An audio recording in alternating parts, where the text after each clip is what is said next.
concern was making a million. Being the illest hustler that the world ever seen. Used to fuck movie stars and slip coke in his dreams. A corrupted young mind at the age of 13. Nigga never had a father and his mom was a fiend. She put the pipe down, but for every year she was sober. Her son's heart simultaneously grew colder. He started hanging out, selling bags in the projects, looking for young chicks, looking for hit and run prospects. He was fascinated by material objects, but he understood money never brought respect. He built a reputation cause he could hustle and steal, but got locked once and didn't hesitate to squeal. Criminals he chilled with didn't think he was real. See, me and niggas like this have never been equal. I don't project my insecurities on other people. He feeding for props like addicts with pipes and needles. So he felt he had to prove to everyone he was evil. A feeble-minded young man with infinite potential. The product of a ghetto-bred capitalistic mental.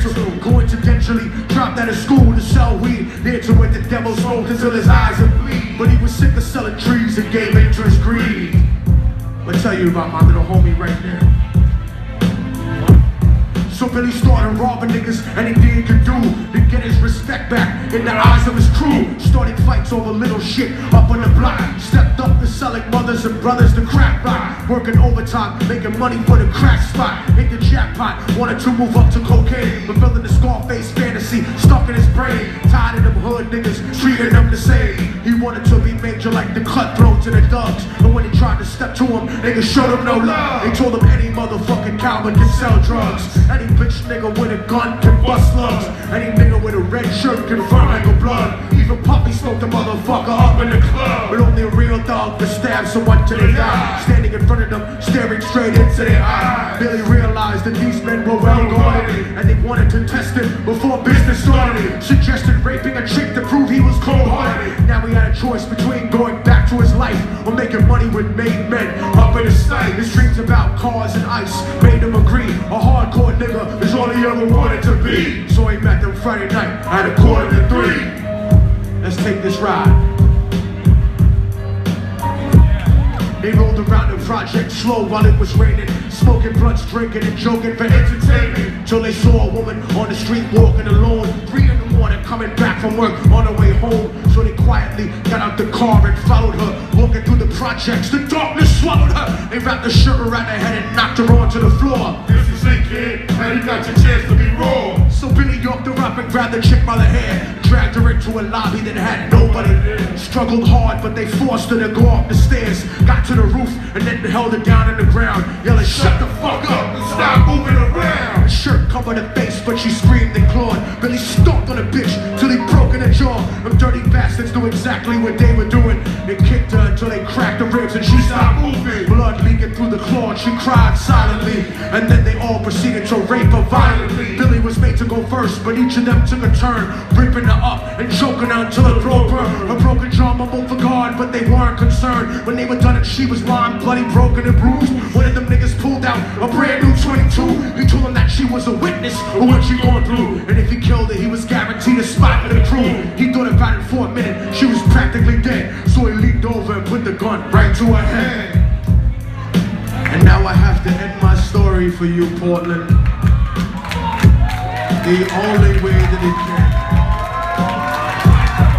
Right before he pulled the trigger and ended her life, he thought about the cocaine with the platinum and ice, and he felt strong standing along with his new brothers. Cocked the gat to her head and pulled back the shirt cover, but what he saw made him start to cringe and stutter, cause he was staring into the eyes of his own mother. She looked back at him and cried cause he had forsaken her. She cried more painfully, and when they were raping her, his whole world stopped. He couldn't even contemplate his corruption had successfully changed his fate. And he remembered how his moms used to come home late, working hard for nothing, cause now what was he worth? He turned away from the woman that had once given him birth, and cried out to the sky cause he was lonely and scared. But only the devil responded cause God wasn't there. And right then he knew what it was to be empty and cold, and so he jumped off the roof and died with no soul. They say death takes you to a better place, but I doubt it. After that they killed his mother and never spoke about it. And listen, cause the story that I'm telling is true, cause I was there with Billy Jacobs and I raped his mom too. That the devil follows me everywhere that I go. In fact, I'm sure he's standing among one of you at my show.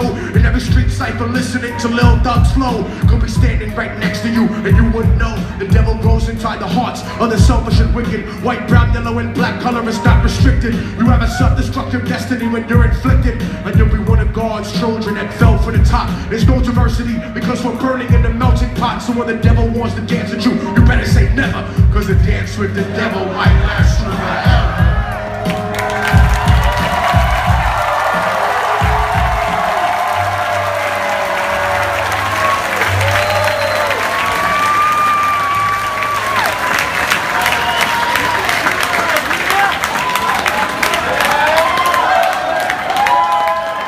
Listen, every time when I used to first perform this song, people would come up to me afterwards and they say, "Hey Technique, that's such a fucked up story. Is it a true story? Did it really happen?" And I tell them it happens every day, in every city, in every country, all over the fucking world. And I want to make it even more personal for the people that are here. Brothers, every man in the building, your mother, your sister, your grandmother, the girl you came here with tonight, or the woman you might marry someday. She might have lost her virginity by being a victim of rape or been a victim of that sometime during her life, and she might never tell you. You might never know, and it's because women are prouder than men, and they've been forced to suffer twice as much as we've had through any fight for freedom ever. There has never been a people, there has never been a revolution to be successful without having our mothers, our daughters, our sisters right by our side, firing along with us for fucking freedom.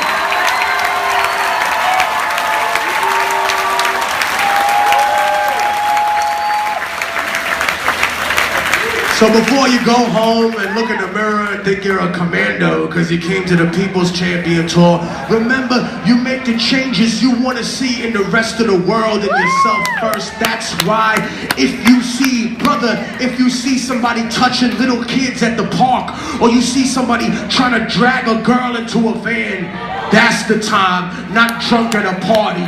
No, brother, that's the time, not trying to be tough in the club, when you need to